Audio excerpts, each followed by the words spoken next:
bandeko na yo ya ba comédien bato basalaka mapoke théâtre o tobengaka.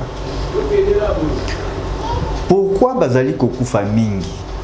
Parce que entre bango d'abord boyoka nezate puis makambo mabe ezali ebele bazo kota banda kwa nganga bazo simba kisi pona pressé ezana bato mususu bazawana bazana ba parents balukaka nzambe makasi bazana ba parents basambelaka makasi mais mondo bango bazo kota wana ndezo pousser bango surtout ba jeune bakufaka mingi balingi ndako nganga trop ndako ba féticheur trop et puis ebele bakoma bandoki aye kotalisa ngai deux noms s'il vous plaît alobi à part kokota bandako nganga kosimba bakisi wana ezana ba papa moko mibale ya théâtre basi bakomi mikolo bango bazokufa te mais papa moko azana kombo na yo ebandana M après otie U. Bon, pour un peu pour ne pas léser les gens, on a quatre réseaux sociaux, tout cacher en moment. Peut-être en privé, on va en parler. Donc, comment on a bandé na M et puis E. Papa on a assis si kolia batunaye à théâtre makasi. Papa on a zana misala mabe ali ba jeune belé et les loba famille ont regretté. Musala na ezali soki apesi jeune abani ko mana succès ali asiab azolia ba membre groupe na me belé bazo sosolate bakeba kaka na ne utozali na kati ya groupe na ye azo préparer alia mutu mususu na kati ya groupe na ye et papa mususu même ye musala zo sa les ali aliaka ba étoile ebimara mingi na banzonose divine oiseau mekapé ko contribuer na biso et puis na pesi basala nzambe nyonso libanda le frère Aaron ici de suite ba papa na biso a basé belé ba papa Samiluka ou ba papa ona nyonso nde bazo en quatre biso bien aimé na mekio parler na mutu nazaki na téléphone ye na bengi allô bonjour papa et na mekio salela ye message a sali message wana et puis non nazwi ta la révélation nazwi à propos ya notre papa voici l'homme bon est-ce que aza maladie est-ce qu'azawa to pazawa pi. Écoutez la sagesse. Papa Epsuna Lobi, oui, je connais une sœur, Aza Awanero. Mais il faut n'amener parce qu'il y a Sambela même par téléphone, et disent à Papa voici l'homme. Il y a Koyeba Makambu, et Zoleka pour ne pas voici l'homme. Et à Bénisser, Lobi Epsuna, oui, effectivement, sert à Lobi que Papa Aza qui est empoisonné, mais maintenant, Aza déjà très bien à Lingaya, Bakenda Poto.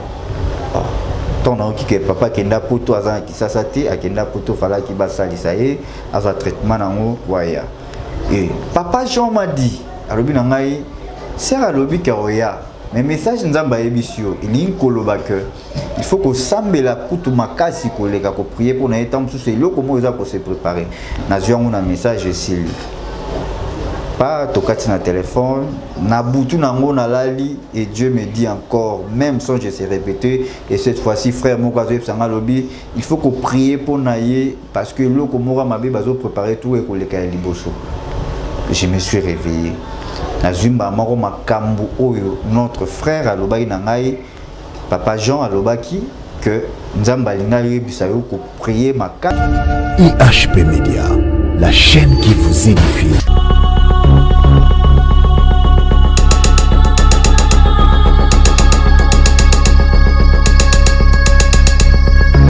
Voilà, shalom peuple de Dieu, mbote na bana nzambe nyonso, bipa eza biso vraiment polo a pambola biso mingi ebele makasi koleka et tondi misamaye que à travers cette émission neto epai na ye bibla lobi oye pana ya zonga olenge adite ko kamaloba nzambe tolobaka la parole de Dieu c'est la vraie prophétie et yangonde esalaka ke to tambola selon mwinda mwinda ezali nde liloba ya nzambe kolo apambola yo yo mutu ozolanda biso de partout otiki nyonso bandaki kosala oza disponible mpona kolanda émission na biso oui que Dieu vous bénisse en tout cas et le collectif biso awa ezali makambo tata azomesana kolobela biso et je les a témoignage tozo bango le samedi mais lelo ezali révélation kolatalisi biso et même à ta tolinto kanga monoko azotia biso toujours dans cœur que il faut koloba il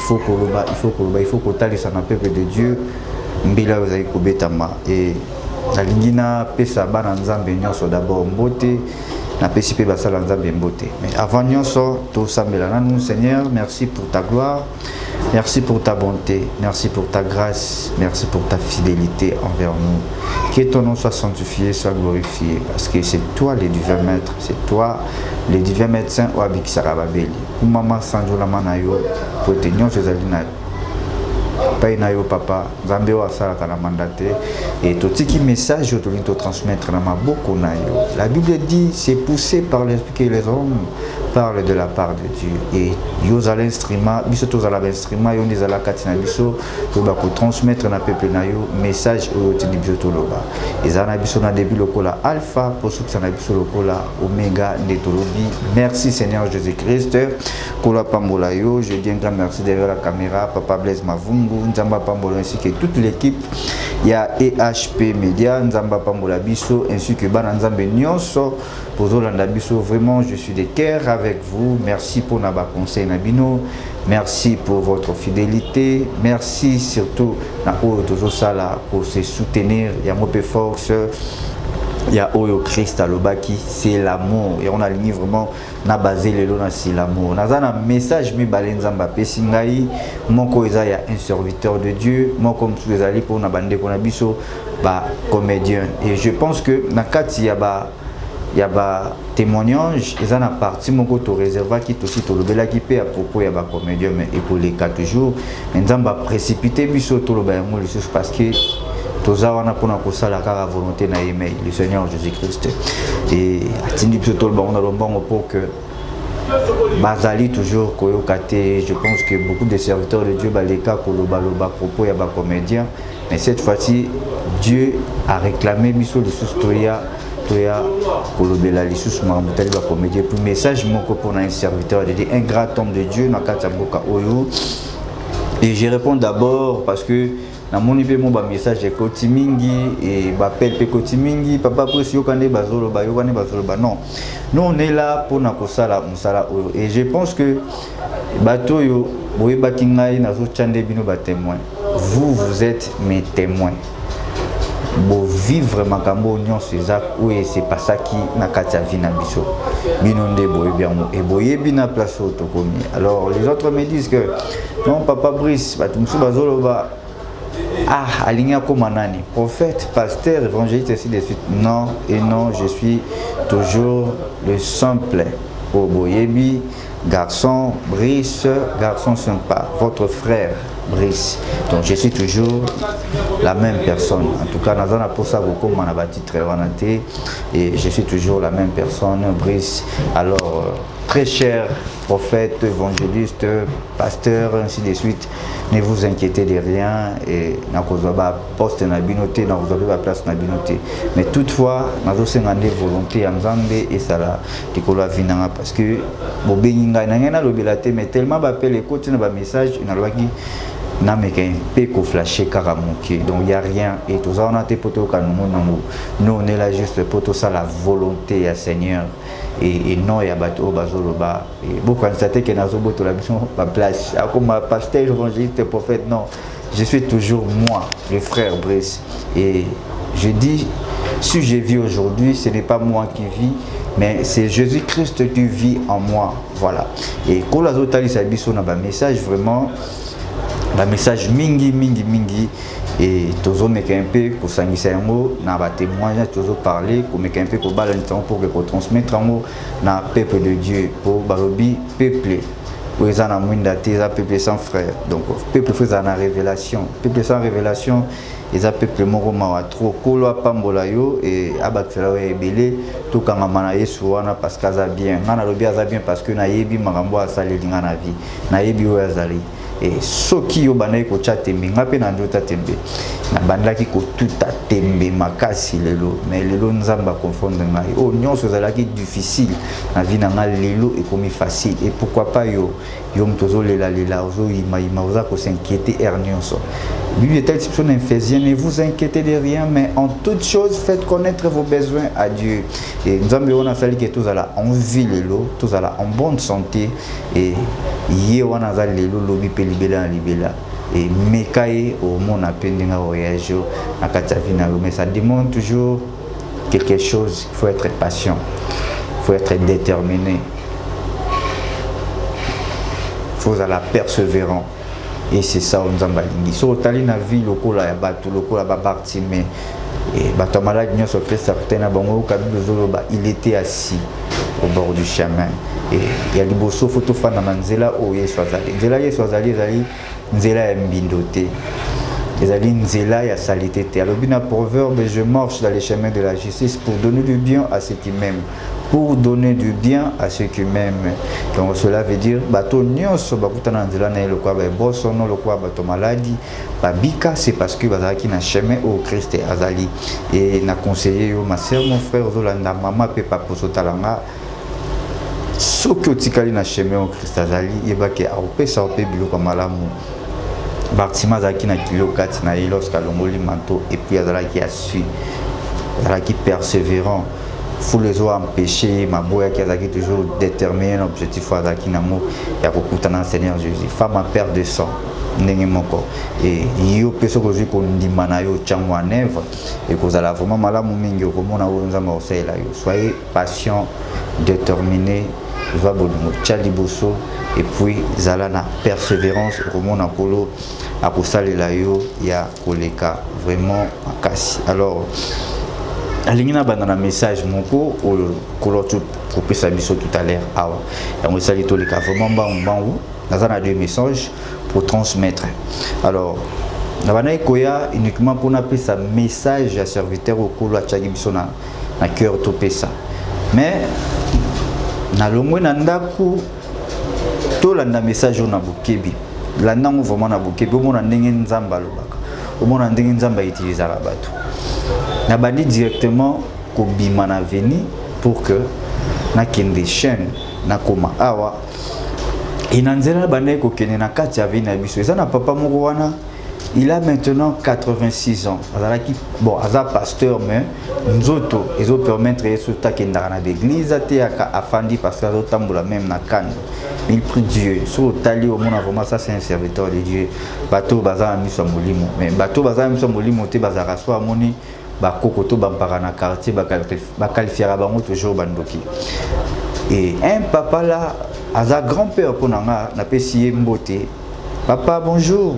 À chaque fois tu peux ça na mbote abenga bi oh viens na ye na pusani maintenant tout à l'heure awa na pusani puis na bi c'est chaise boy la kiti abenga kiti na fandi na fanda oza pressé non pas pressé te papa mais nazo kende musala nazo kende afina oui vous êtes un serviteur de Dieu oza vraiment musala nzambe ba dio conseiller d'abord kangama na musala nzamba pesio sans nzambe ko vivre te et tala makambo nzamba seli papa ona ba beteli eloko te pona vie nanga toza na quartier mbote c'est tout et puis to yebi biso moko ba quartier na biso ndenge tozalaka un peu et bato ba mesana ko vivre na ba portail za toujours fermé moi boyeba place makambo leka na kata mapango zate donc toza na milieu moko un peu trop fermé baza ba mo trop fermé et bandi ko talisa nga vraiment tala makambo leka na vie na yo sans nzambe ko vivre te kangama na nzambe ainsi de suite mais abadi ce ko pesa nga message alobi un papa de 87 ans s'il vous plaît écoutez alobi nanga lobi na lingi na pesa o message moko okende ko pesa ngo na télé oyebisa bandeko na yo ya ba comédien bato basalaka mapoke théâtre o to bengaka. Pourquoi bazali kokufa mingi? Parce que entre bango d'abord boyoka nezate puis makambo mabe ezali ebele bazo kota banda kwa nganga bazo simba kisi pona pressé ezana bato mususu bazawana bazana ba parents balukaka nzambe makasi bazana ba parents basambelaka makasi mais mondo bango bazo kota wana ndezo pousser bango surtout ba jeune bakufaka mingi balingi ndako nganga trop ndako ba féticheur trop et puis ebele bakoma bandoki aye kotalisa ngai deux noms s'il vous plaît alobi à part kokota bandako nganga kosimba bakisi wana ezana ba papa moko mibale ya théâtre basi bakomi mikolo bango bazokufa te. Mais papa moko aza wana kombo na yo ebanda na M après otie U.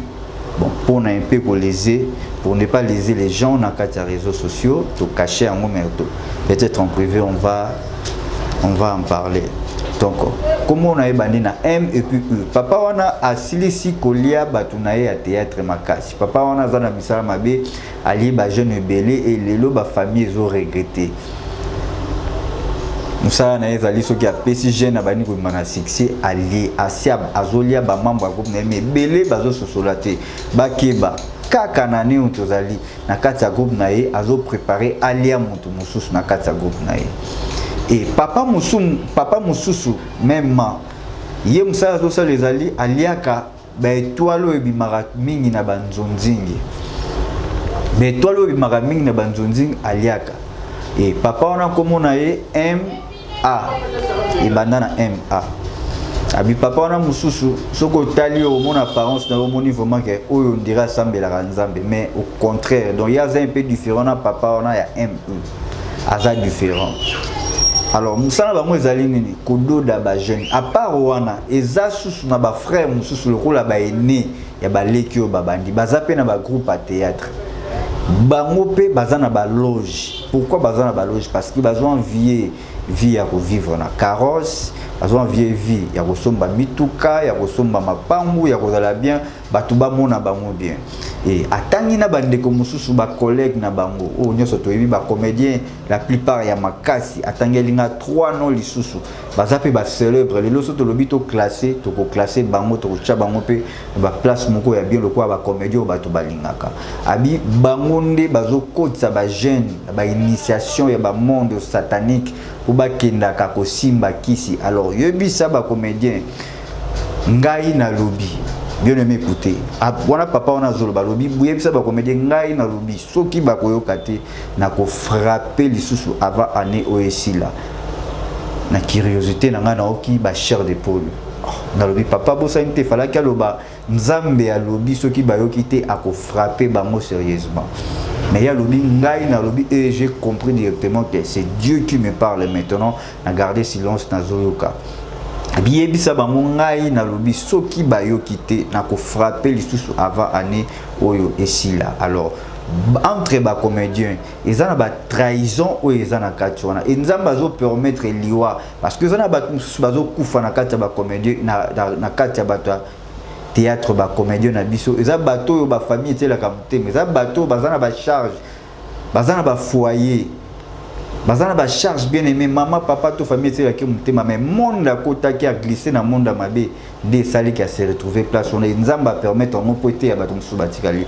Alors alobi yebisa bango que soki ba continue ngana ko frapper les sous et pour na kokende plus loin ezana batu la plupart sur 100% ba comédiens déjà 97% baza déjà na kati ba clique mabe ba monde satanique.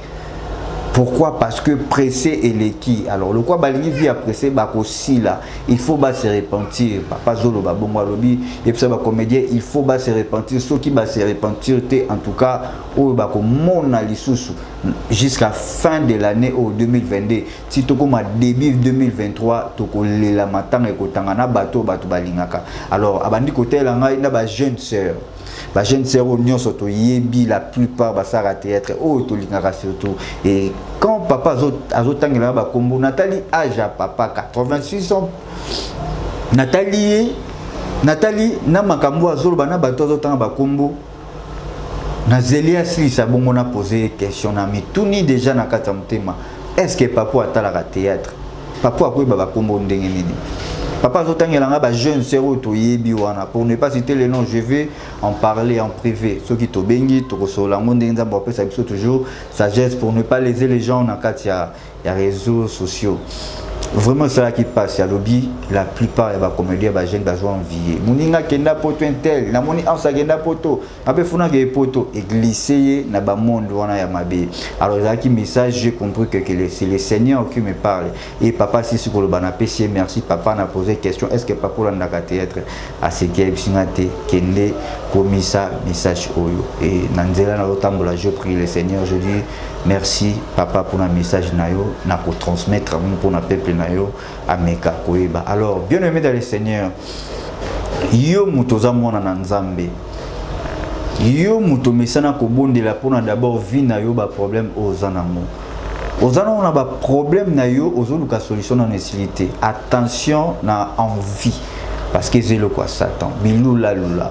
Attention na bato za ko s'associer na bango bato a théâtre to lobito te okimam mais ndenge yo komi ko lingela bango ezoko ma idolâtrie. Alors faut faire attention na mutu oyo zo linga makasi wana tanto zo linga ye mingi koleka ndeko na yo moko to boite l'amour c'est bien ezelo konzambe atiki ya mais façon yo zo komisa ngonde ezo zala mabe et mingi ba théâtre to zo tala wana ezala lisu na éducation te.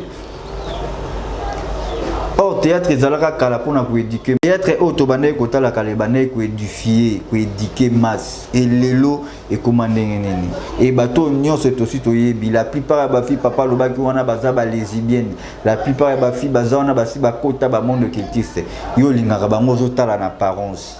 1 Samuel 16 verset 7 la Bible dit l'Éternel ne considère pas ce que l'homme considère. L'homme regarde à ce qui frappe les yeux. Mais moi, l'Éternel, je regarde au cœur.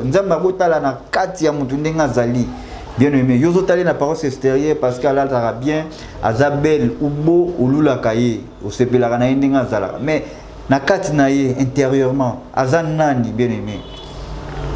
Papa lobi na ngaya des artistes baza ba sorcier baza na kati ya misala mabe oyo mokili ezolula lelo. Et tout ça a beaucoup attention, bien aimé. Na lingi vraiment tous les canaux. Deuxième message parce que le côté là qui mbangu pour nous transmettre message en oyo. Et d'abord Bible zolo banabiso bokonzi alikolo et kozala pour na bana mike. Bokonzi alikolo za pour na bana mike. Beaucoup de gens baza ko se poser ba question belé. Mais bokonzi alikolo kozala pour na bana mike ndenge nini. Mikolo ba kokota te ka bana mike. Non. Révélation est en assurant. Lorsque Christ a dit que beaucoup de likolo est pour bana mitié. Alingi atali sabiso nini? Anatali sabiso une chose. Quand yo parents obima ko ye soit ozana ndako sombeli mwana na yo bombo to biscuit to exemple opesi mwana biscuit to bombo mwana ziongo na loboko tango ziongo akosala nini abandi kolia yango et tango azolia yango azo manger yango attaquer na ko sakana mais ceux qui yo parents mais qui ko bouger au sa nini moni ayeli sumbangu pembeni na yo malgré bombo bisco pesier malgré le comme la mon pesier bien aimé mais azo zonga toujours na se ya makolo na yo pour que azala pembeni na yo okima ete et cela veut dire que biso poto mona bokonza likolo photo za lokola bana mike alléluia. C'est-à-dire, peu importe où nous avons pesa biso, Nzamba pesi yo bomengo, apesi yo mbongo, afulukisi yo, zui bénédiction. Bien aimé, c'est comporter le quoi mon homme qui nyonso zonga kana se makula tata. Et belé ba jeune serviteur, et belé ba papa na biso et belé ba bungi nzela lelo ba sala nzambe ba serviteur de Dieu. C'est parce que à Simbana nous $100,000 tena vina et lorsque Nzamba pesi $100,000, alors on n'a pas ndambo ya boîte. Pas ndambo ya bar, pas ndambo ya basi. Où est l'amour? Premier amour mtabanaki na onanzambe. Lui lobi, tu perdras ton héritage par ta faute. Bokonzali ko les alokola bana miki. Il faut qu'on se comporte malgré o nzamba zo pesa yo, peu importe ba bénédiction nzamba zo pambola yo bien aimé dans le Seigneur. Il faut qu'on zonga toujours na makolona et se comporter le kola mwana mukie.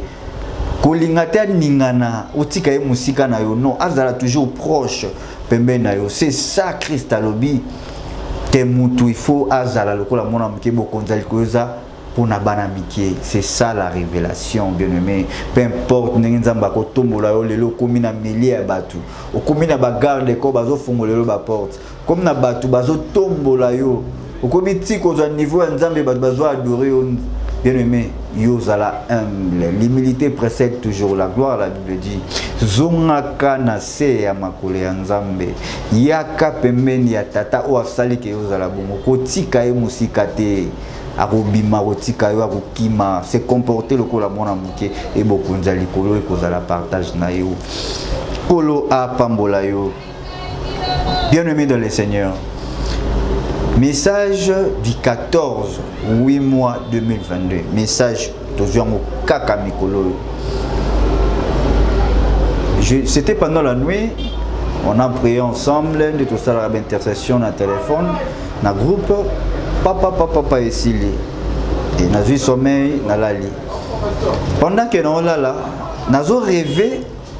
Bon, nous avons une vision. Parce que rêve est pour nous bisauter. Nous avons une vision. Vision nazozoa na loti na se retrouver na kati ya église, il y a un grand serviteur de Dieu na kati mboka où je peux citer les noms papa na biso François Mutombo otobengaka voici l'homme na se retrouver na kati église na ye pendant que na se retrouver na kati église na ye bache photo na ye wana tozo prier na bandeko nyonso na monaki na o tozara na groupe intercession et plus loin na yeko mona suna bandeko bazara na kati église ya papa na biso les bons bergers ba o sambela mais na kati église ya voici lo bazi bache photo na wana tozo sambela nzamba bikisa ye. Je me suis réveillé.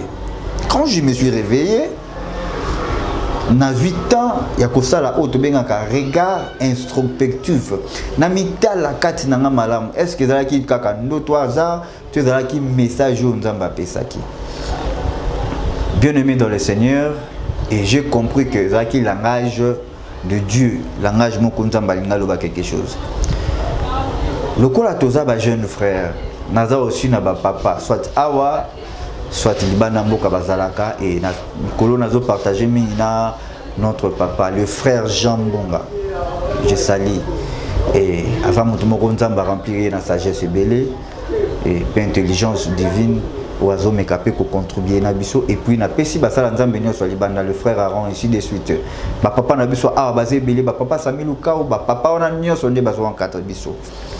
Bien aimé, na mekio parler na mutu nazaki na téléphone ye na bengi allô bonjour papa et na mekio sale la message a sale message wana et puis non nazwi ta la révélation nazwi à propos ya notre papa voici l'homme. Bon, est-ce que aza maladie, est-ce qu'azawa to pazawa bi.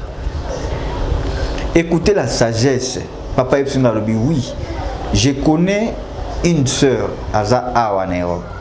Mais il faut na mega obenga parce qu'il y a sambela même par téléphone église à papa voici l'homme. Il y a koyeba makambu ezoleka pour na papa voici l'homme. Et abengi sœur lobi na ngwa oui effectivement sœur a lobi que papa a qui empoisonné mais maintenant a déjà très bien alinga ya bakenda poto. Ton qui que papa kenda poto aza ki sasati akenda poto fala ki basalisa ye aza traitement nango waya. Et papa Jean m'a dit alobi na ngai sert alobi karoya mais message nzamba ebisio il koloba que il faut que sambela kutu makasi koleka ko prier pour na etam sous c'est loko mo za ko se préparer na ziongo na message ici pas tokati na téléphone na butu nango na lali et Dieu me dit encore même sans je sais répéter et cette fois-ci frère mon kazo sanga lobi il faut que prier pour naie parce que loko mo ra mabe bazo préparer tout et koleka liboso. Je me suis réveillé. Nazumba maro makambu oyo notre frère alobaki na ngai papa Jean alobaki que nzamba linga yebisa yo ko prier makasi pour que oyo bazolinga ko préparer ezelo ko moi makasi tango royawa et directement nazu yango na nzamba lobi na moni que confirmation maloba na ye ya nzamba répéter en tout cas Nzamba salaka toujours à travers Batu. Dieu a fait à travers Moïse, a sali à travers Basali Belé. Et il a continué pour ça là. Et je demande là, les chrétiens sont bozolandangai. Peu importe, oh papa n'a besoin voici l'homme azali. Bon ici il bani déjà balobi. Il est empoisonné, oui, il était empoisonné. Mais balobi a France pour que azo traitement, azongi na nute mais a kozonga et ce qui azongi nzamba révélé, il faut que prier pour naie makas. Et je demande à les chrétiens to jijete peu importe au papa zali message nous amba pesi eli ko ba ke ko prier pour na pour que ya mabe ezongela été total ba faiblesse parce que biso ba tomokeli to message ko juger na apparence physique ndenge zali o tetala kutu ya lo barabo o tala kutu ya sala rabo ya senga ba to banini bon fond ya 8 sogini non. Arrêtez s'il vous plaît. Ce que Dieu a dit, Zali, d'abord la prière. Même Moutouaza na misala mabe, il faut que vous priez pour naïe. Même Moutouaza na ba loge, bien aimé, il faut que vous priez pour naïe. Et c'est que Dieu a lingi na minute où Zali ko sambela pour notre papa, voici l'homme. Et nani a lingi ache la papa poison. Nani a lingi aboma papa. C'était seulement l'entourage des Amabis. Et on va prier ensemble. Les chrétiens nous sommes de partout dans le monde qui message bonne la pour l'homme de Dieu. Dans le bas qui n'a pas témoignage, lorsque Yosa ko intercéder pour na mutu pour na muninga yeba que Osa ko s'intercéder pour na yo moko pendant 1000 fois. Donc tout message na ko sambela pour na baninga et ko zala vraiment bien et bateau balinga ba bon bateau. Tout ça c'est parce que il y a pas l'amour. Il y a pas l'amour bien-aimé dans le Seigneur. Galates 5, chapitre 22, chapitre 21, la Bible dit, chapitre 22, la Bible dit, mais le fruit de l'esprit, c'est l'amour, la joie, la paix, la patience, la bonté, la bénignité, la fidélité, la douceur, la tempérance. Tout ça, c'est parce que toujours manqué fruit à esprit. Même les serviteurs de Dieu, au Bobinga, na téléphone, pour moi, un vrai serviteur de Dieu, il faut avoir fruit de l'esprit. Tout ça parce que nous avons amour, azangi paix, azangi joie, azangi patience. Il y a des autres qui escroqué sur les réseaux sociaux. Bonté, zate, bénité, la fidélité, la douceur, la tempérance, ezate. Tout ça c'est parce que Bolingo Christ a tiré la biso clé l'amour, ezate. Pour ceux qui l'amour ezate, tu vois comme ça la mabete. En tout cas, message est passé. Kola pambola yo, to sambela pour na papa na biso et puis bande ko na biso ya ba comédien Nzambe assez à lobby.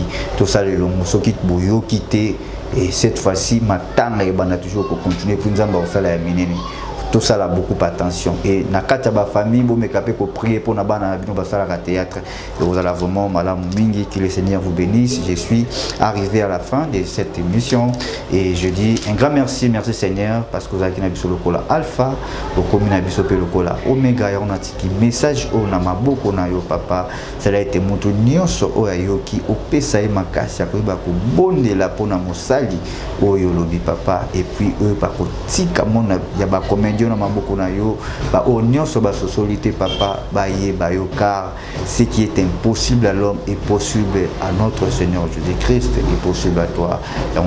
Merci Seigneur Jésus-Christ kolo a pambola yo témoignage ezali samedi tolanda ndenge nzamba talisi biso qui est Simon Kimbambo et naebi que continuité toujours ya témoignage ezali s'abonner sur cette chaîne et HP Media pour la continuité ya ba message ya kitoko nzamba zopesa ba serviteur na ye et puis pour na ba témoignage nzamba zotalisa biso na ba révélation. En tout cas kolo pambola yo, que Dieu vous bénisse ceux qui est sa sonité tokokutana à la prochaine. Bye bye. IHP Media, la chaîne qui vous édifie.